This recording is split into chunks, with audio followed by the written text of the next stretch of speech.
Hello friends, आज मी बनवत आहे बटाट कांदा पोहा। त्याच्यासाठी लागणारे साहित्य: बटाटा, कांदा, टोमॅटो, कोथिंबीर, अद्रक, शेंगदाणे, मिरची, लिंबू, पोहे आणि फरसाण।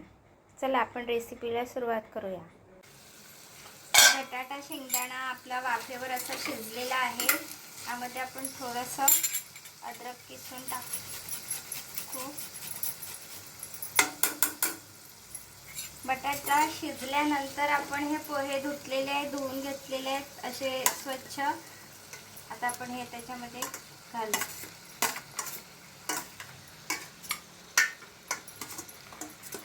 आता आपल्याला लगेच यामध्ये चमचा ढवळायचा नाही, आपण 2 मिनिटाला झाकून ठेवूया।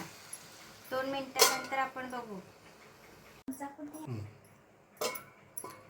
मस्त आपले पोहे झालेले आहेत। आता आपण याला ढवळून घेऊया।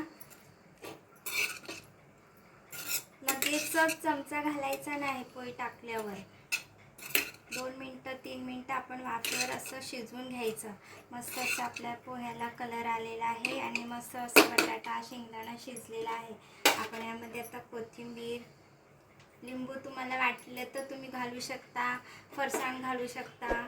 मस्त आपले पोहे असे खाण्यासाठी रेडी आहेत। आवडल्यास लाईक करा, शेअर करा, सबस्क्राईब करा। थँक्यू।